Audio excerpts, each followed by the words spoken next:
So I just have way too many questions that makes me think about what the motives are. And if we go dark, I'll put all those things out there. Yeah. How did these guys not know this was taking place? So I've been to Israel many times. The whole country's a fortress. When I first heard this story, I still have the same gut instinct that I did initially. I find this very hard to believe. I've been to that Gaza border. You cannot go 10 feet without running into a 19-year-old with an AR-15 or an automatic machine gun that is an IDF soldier, right? The whole country is surveilled. And so let me just kind of go through this. We don't talk about Israeli politics very often, and most Americans don't know this. The last 9 months, Israel was on the brink of civil war. It's not an exaggeration. This judicial stuff, there were hundreds of thousands of Israelis taking to the streets because Bibi Netanyahu was basically redefining the Israeli constitution. That's not an exaggeration, right? He said the judicial branch has too much power. There were protests planned this week against Netanyahu, where they anticipated tens of thousands of people to take to the streets. That's all gone, Patrick. Netanyahu now has an emergency government and a mandate to lead. I'm not willing to go so far that saying that Netanyahu knew or there was intelligence here, but I think some questions need to be asked. Was there a stand down order? Was there a stand down order? 6 hours? I don't believe it. Israel's the size of New Jersey. When I took a helicopter ride from Jerusalem to the Gaza border, it's 45 minutes. Wow. 6 hours. They're live streaming the killing of Jews. Did somebody in the government say stand down? That is a legitimate, non-conspiracy question. The whole country is the IDF. The whole country is. Yeah. And you're trying to tell me that they're going to concerts and kibbutzes and schools and by reports 6 hours. Let's say it's 3 hours. That's suspect. Go ahead, Rob. It's also not like a right-wing reporting. This is from the New York Times. The long wait for help as massacre unfolds in Israel. 9 I can't think of a hours. more liberal news outlet than the New York Times. And by the way, I'm actually very pro-Israel. So let me be very, so I'm not exactly. Well, I think we all are. No, I just want to make sure my position is clear here. But so Patrick, there are other explanations. It's possible that the Netanyahu government was double-crossed by bad agents. Okay? That's dark, but it's not as dark as what we're talking about. Okay? Another aspect is that Netanyahu might have traitors in his government, like legitimate traitors that have infiltrated.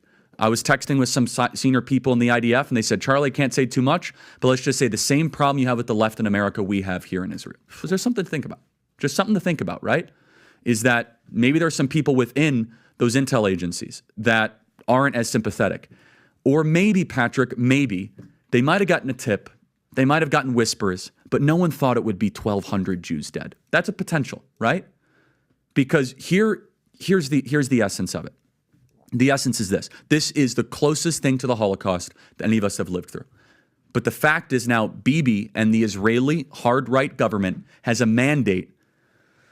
I got to be careful the way I say this. They're going to try to ethnically cleanse Gaza. Yep. I mean, I don't use that term lightly, okay? They're talking about basically removing 2.5 million people from there, okay? And honestly, they have a mandate to go seek justice and revenge. They do. This idea that they need to have a truce or a peace treaty, that's morally crap after you see women and children be burned alive and dragged to the streets. But there are some serious questions here, Patrick. And let me tell you, my pattern recognition over the last 5 years has become pretty sharp. COVID, Maui fires, Epstein. When I see a story and it doesn't click, our guts are usually right. Yeah, this one's very weird. Can I comment on the when you use the term ethnic cleansing, that will make the hairs on the back. I'm not of your accusing them of that. I'm just saying that term.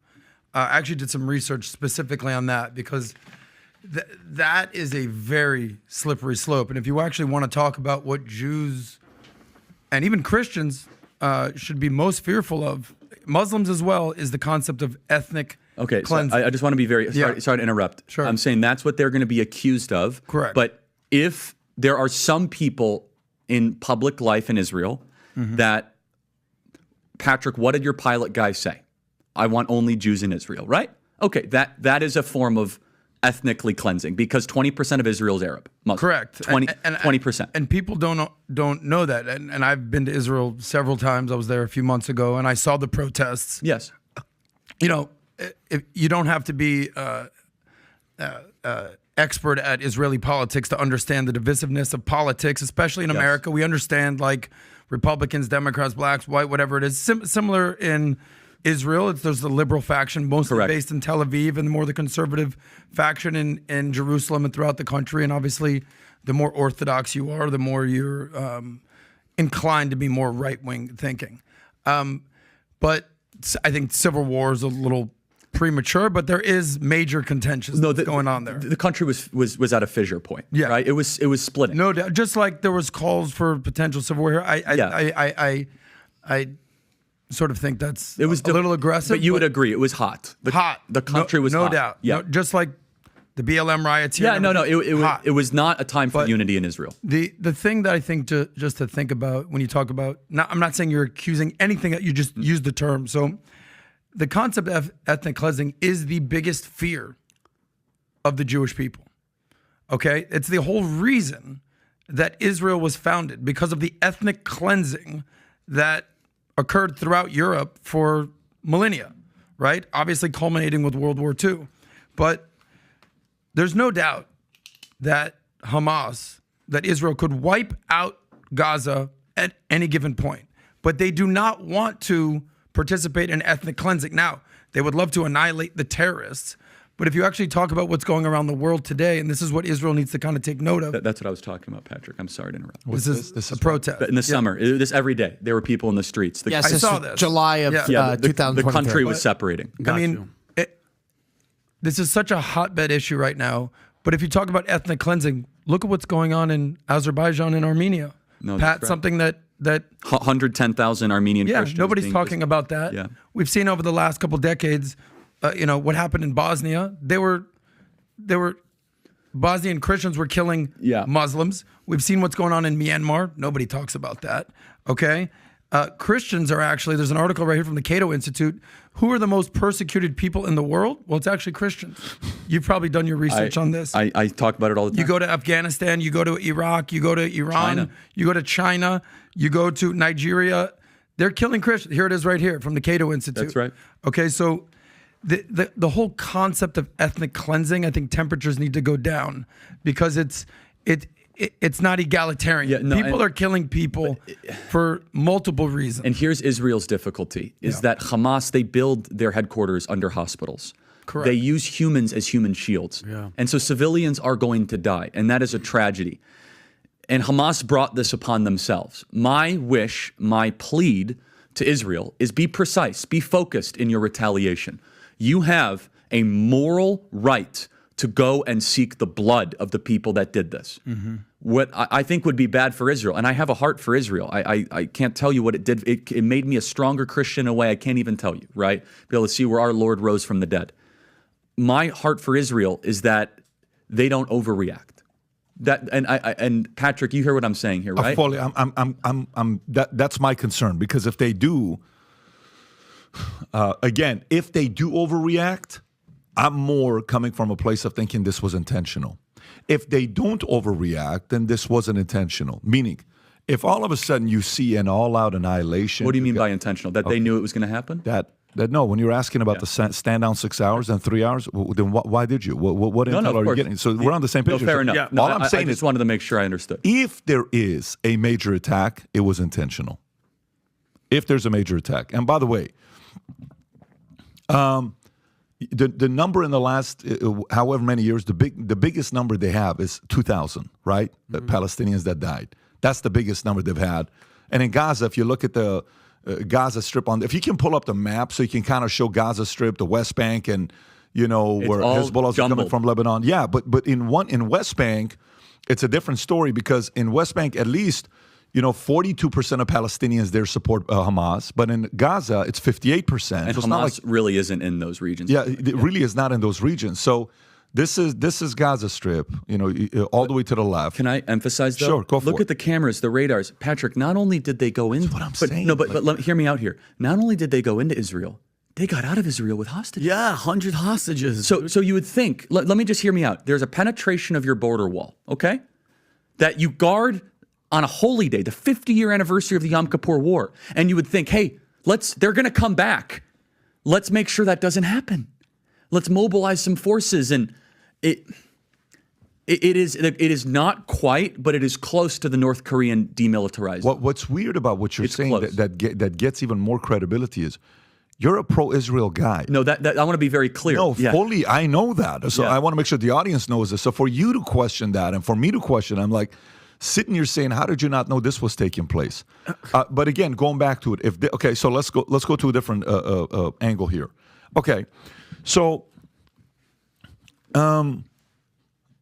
many times when crisis happens, we sit around, oh my gosh, we immediately go to World War III. Like we have a yearning for, Armageddon. There's almost a little bit of a yearning people have for, oh my God, what would a civil war really look like, bro? That's like crazy. I get to take a month off from work. Scary, like, instead and play cards all day. I have all these guns. I want to use them. These are people that have never gone to a country that's been at war. Or never experienced war. No, it's the worst thing human beings. Dude, trust me. Like I posted a picture the other day. My sister texted me, Paulette. I'm like, you know how I always talk about putting the, tapes on the windows? Yeah. I don't know if you saw that picture. Yeah. It's like, that picture was, Paulette's like, look at this picture. What do you see unique in this picture? I said, oh, it's pretty cool. It's you and I when we were kids. She says, no. Look at the glass. I'm like, oh, shit. Just in case they get... This is the tapes. This is me in Iran with my sister when we would get bombed. One day we got bombed 167 times, okay? My dad would put tapes so the window wouldn't explode on our faces because that's our bedroom. Like I'm on this side. Jeez, and then the other side is our rooms. And he's like, hey, if something happens, so you look at these stories. You're like, yeah, I mean, kids are going through it, but go a little bit deeper with this. Let's go a little bit deeper. Let's go next step here with this. Okay, what is truly the worst case that's going to happen? We have a fascination and an obsession with market crash, collapse, war, civil war. This is the last election. This is the most important election of all time. I'm telling you, or else we're going to lose America, right? Of course, all of these things is a way of controlling fear, urgency. I get it. There's a certain element of, motives behind it that's effective. But how ugly do you think this actually can get? Like the domino effect. If this happens, these guys react. Then if these guys react, these guys have to react. That meme where it like all starts with, a mean tweet and it ends in nuclear war. Yeah. You ever see that meme? Yeah. Domino effect. Exactly. Yes. You know which one I'm talking about. Sorry to interrupt. But yeah. So how ugly can this get? Look here. So let me also make sure I criticize both sides. Okay. So I'm going to criticize the people that, do the paragliding and it's sick. Lindsey Graham is an irresponsible lawmaker. For what he's saying. Bombing Iranian oil depots, this thing could get wildly out of control very, very quickly. The last thing America needs is a kinetic war against Iran, an 87 million person country that has a pretty fierce fighting spirit, a country that's 5 times the size of Iraq. 5 times the size of Iraq. We're going to go start bombing oil depots? Yeah, that could get Russia further involved, China involved. Yeah, look, the quote-unquote Armageddon situation is that for Israel, the Armageddon situation is that they overreact so much that they lose their Arab neutrality. Right now, they have neutrality with Egypt. If they overreact, they could lose that. They have warm conversations. I won't say a peace deal yet with Saudi Arabia. They could lose that. Jordan plays ball because America demands they play ball. They could lose that. Syria, Bashar al-Assad, he acts as if it doesn't exist, but that could change in a moment's notice, right? Lebanon via Hezbollah is already there. They could be all of a sudden dealing with a 15-country invasion of Israel. Can they handle that? They have in the past.